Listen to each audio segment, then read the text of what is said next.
Hey guys, welcome to our channel. In this video, you will learn on how to retrieve WhatsApp chat history without backup. Okay, so the best alternative way if you did not back up your chat history on WhatsApp, since there's no other way that you can retrieve it. You can contact your friend or that specific contact if you still have the contact of that person and ask them to download the chat history and then send it over to you. So you can tell them to go to their settings, okay?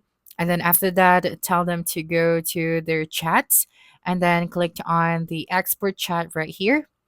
Okay, and then tell them to select your conversation.